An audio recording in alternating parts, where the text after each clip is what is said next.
What is Insha Allah? Bismillahir Rahmanir Rahim. Assalamu alaikum, dear viewers. Welcome to I O Allah. Join us on a journey of enlightenment as we explore the teachings of Islam and delve into the beautiful principles that guide our lives. It is an Arabic expression meaning if Allah wills. This is usually said when referring to a situation in the future, for e.g., I will go to the grocery shop tomorrow insha Allah. In, which means if, Shah, which means will, wish, and Allah, meaning God. So if someone says insha Allah, you can also say insha Allah in return. In the Quran, Allah says, we also see Muhammad using insha Allah in his conversations. Muhammad said insha Allah because he genuinely wanted to go, and then he did as well. Saying if Allah wills is a sign that you don't know for sure what will happen tomorrow. You may get sick or even die, the future is never known. But it's never an excuse for an intention to not do something.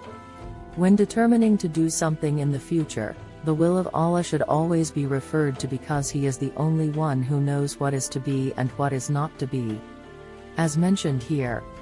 As far as the claim that if one writes Insha Allah, Inshallah it will mean create Allah, this is incorrect.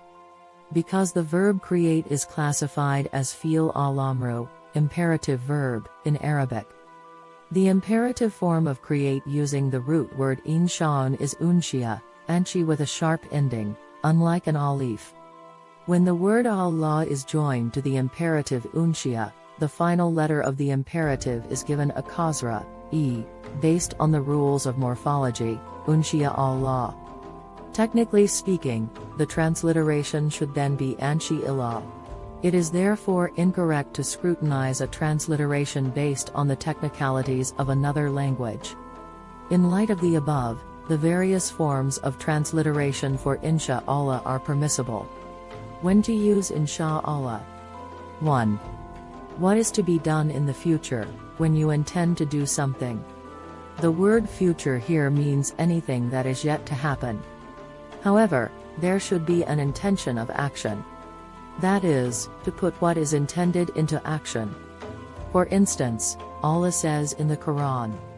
In the verse, Prophet Ismail, peace be on him, had the intention to have patience, but the situation was tense and anything could have happened. Nonetheless, he was patient and hence passed his test. 2.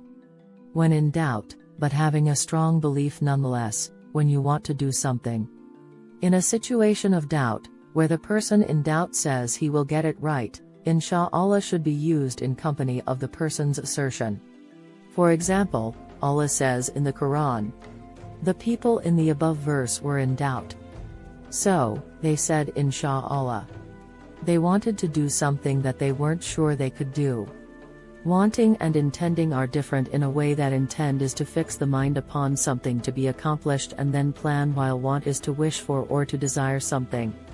Both ways, a person has a desire to do it, but they do not disregard Allah's will and qadar in the process.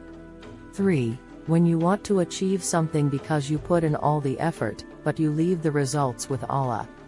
Prophet Muhammad, peace and blessing of Allah be on him, used Insha Allah in 2 of his sayings, while visiting the sick and after fasting. In the case of fasting, on visiting the sick, it was reported that when not to say Insha Allah. 1. Not as an excuse.